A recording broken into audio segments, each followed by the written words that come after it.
പൊതുജന ആരോഗ്യ മേഖല തകർക്കാനുള്ള കോൺഗ്രസ് ബി.ജെ.പി. അവിശുദ്ധ നീക്കത്തിനെതിരെ CPM മാവേലിക്കര ഏരിയ കമ്മിറ്റിയുടെ നേതൃത്വത്തിൽ ജില്ലാ ആശുപത്രിയിലേക്ക് മാർച്ചും ധർണയും സംഘടിപ്പിച്ചു. ബ്ലോക്ക് പഞ്ചായത്ത് ഓഫീസിന് സമീപത്തു നിന്നും ആരംഭിച്ച മാർച്ച് ആശുപത്രിക്ക് സമീപം സമാപിച്ചു.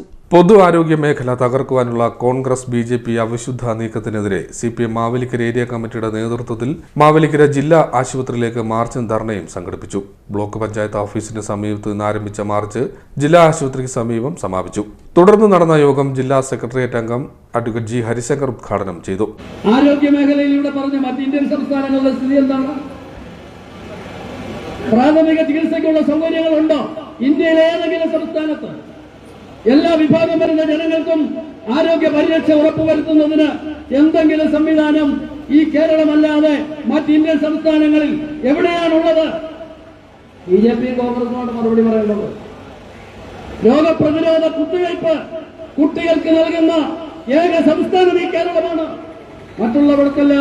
ഉള്ളിടത്തെല്ലാം സമ്പന്നർക്ക് മാത്രമായിട്ടാണ് അത് പരിമിതപ്പെടുത്തിയിരിക്കുന്നത്.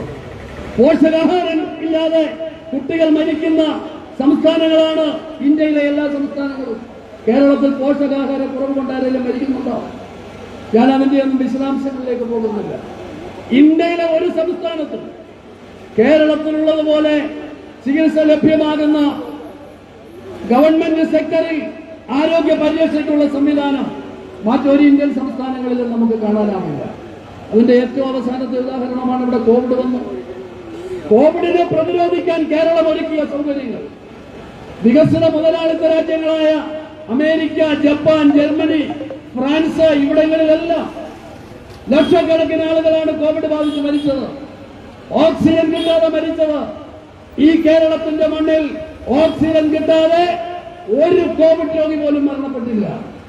4 തട്ടിലുള്ള ആശുപത്രി സംവിധാനത്തെ കേരളത്തിലെ ഇടതുപക്ഷ ഗവൺമെന്റ്, സഖാവ് പിണറായി വിജയന്റെ ഗവൺമെന്റ്, മുഖ്യമന്ത്രിയും മന്ത്രിമാരും ഉറക്കളച്ചിരുന്ന് ഈ കോവിഡിനെ പ്രതിരോധിക്കുന്നതിന് ഈ കേരളത്തിൽ നടത്തിയ ഇടപെടൽ ആർക്കെങ്കിലും നിസ്കരിക്കാൻ വേണ്ടി കഴിയുമോ? എം.എസ്. അരുൺകുമാർ MLA അധ്യക്ഷത വഹിച്ചു. 2016 ഇടതുപക്ഷ ജനാധിപത്യ മുന്നണിയുടെ നേതൃത്വത്തിലുള്ള ഗവൺമെന്റ് അധികാരത്തിൽ വന്നു. ആ ഗവൺമെന്റ് ആർദ്രം മിഷൻ എന്ന് പറയുന്ന പദ്ധതി പ്രഖ്യാപിച്ചു.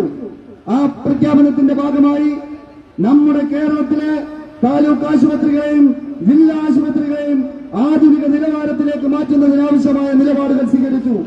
അതിന്റെ ഭാഗമായി രാജേഷ് MLA ആയിരിക്കുന്ന ആ 2ാം ഘട്ടത്തിൽ 132 കോടി രൂപയുടെ കിഫ്ബിയിൽ നിന്ന് ഫണ്ട് അനുവദിക്കുന്ന സാഹചര്യമുണ്ടായി. കിഫ്ബിയിൽ നിന്നാണ്.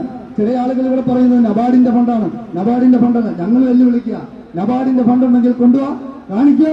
നിങ്ങൾ എവിടെയെങ്കിലും ഒരു തെരുവ് അതുമായി ബന്ധപ്പെട്ട് കൊണ്ടുവരാൻ നിങ്ങൾക്ക് സാധിക്കുമോ? ഇവിടെ നിന്ന് വല്ലാത്ത നിലയിലേക്ക് പറഞ്ഞു പോയല്ലോ. കിഫ്ബിയിൽ നിന്ന് 132 കോടി രൂപ ചെലവഴിച്ചുകൊണ്ടാണ് ഇന്നീ കാണുന്ന ആധുനികമായ 7 നില ഇവിടെ സ്ഥാപിച്ചിട്ടുള്ളത് എന്ന അഭിമാനത്തോടെ നിങ്ങൾക്ക് പറയാൻ കഴിയും. ഏരിയ സെക്രട്ടറി ജി അജയ്കുമാർ സ്വാഗതം രേഖപ്പെടുത്തി. ജില്ലാ കമ്മിറ്റി അംഗങ്ങളായ Koshy Alex, Murali Thazhakkara, K Madhusudanan, Leelabhilash, area committee അംഗം ജി രമേശ് കുമാർ എന്നിവർ സംസാരിച്ചു. CDNet news Mavelikkara.